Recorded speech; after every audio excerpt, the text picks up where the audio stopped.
सबैजनालाई मेरो नमस्कार।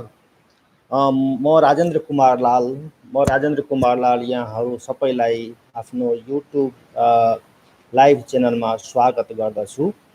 आज यहाँहरूको अनुरोध अनुसार एउटा नेपाली कविता सुनाउन गइरहेको छु।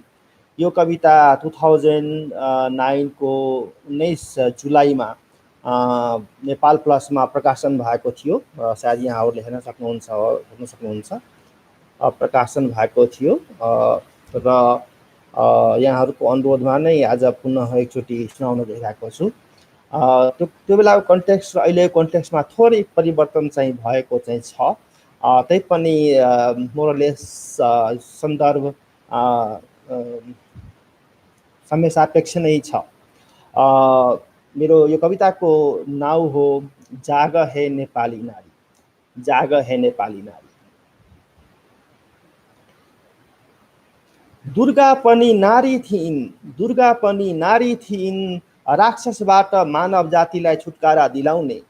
दुर्गा पनि नारी थिइन्, राक्षसबाट मानव जातिलाई छुटकारा दिलाउने। भिकुटी पनि नारी नै थिइन्, भिकुटी पनि नारी नै थिइन्, विदेशमा पनि नेपालको मान र इज्जत बढाउने।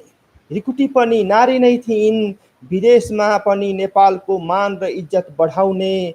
इन्द्रा पनि नारी नै थिइन्, इन्द्रा पनि नारी नै थिइन्, भारतलाई प्रगतिको मार्गमा अघि बढाउने। इन्द्रा पनि नारी नै थिइन्, भारतलाई प्रगतिको मार्गमा अघि बढाउने। आज भारतमा राष्ट्रपतिदेखि सभामुखसम्म नारी नै छिन्। यो 2009 को कुरा हो है त। आज भारतमा राष्ट्रपतिदेखि सभामुखसम्म नारी नै थिइन्, भारतलाई विश्वमा चिनाउने। त्यसैले आजकी नेपालकी नारी तिमी पनि यो देशको प्रधानमन्त्री बन्नै पर्छ। तिमी पनि यो देशको प्रधानमन्त्री बन्नै पर्छ। हरुवा डरुवा धम्की दिने दिवा सपना देखाउने नेताहरूबाट तिमी पनि यो देशको प्रधानमन्त्री बन्नै पर्छ। हरुवा डरुवा धम्की दिने दिवा स्वप्न देखाउने नेताहरूबाट अब यो देशको बागडोर तिमीले लिनै पर्छ। अब यो देशको बागडोर तिमीले लिनै पर्छ। देशलाई सन्तान मोहबाट निकाल्दै अत्याचार कुचल्दै। अब यो देशको बागडोर तिमीले लिनै पर्छ। अत्याचार कुचल्दै देशलाई सन्तानको मोहबाट निकाल्दै विदेशी शक्तिलाई पाखा लगाउँदै दुराचार मिटाउँदै भ्रष्टाचार रोक्दै।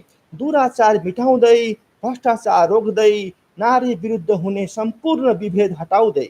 नारी विरुद्ध हुने सम्पूर्ण विभेद हटाउँदै नेपाल आमाको अनुहार सुन्दर शान्त र हँसिलो हुनै पर्छ। नेपाल आमाको अनुहार सुन्दर शान्त र हँसिलो हुनै पर्छ। तसर्थ हे नेपाली नारी, तसर्थ हे नेपाली नारी, तिमी जाग, तिमी जाग, तिमी जाग। धन्यवाद। यो कोरोनाबाट सबैजना स्वस्थ रहौं, सुरक्षित रहौं। धन्यवाद।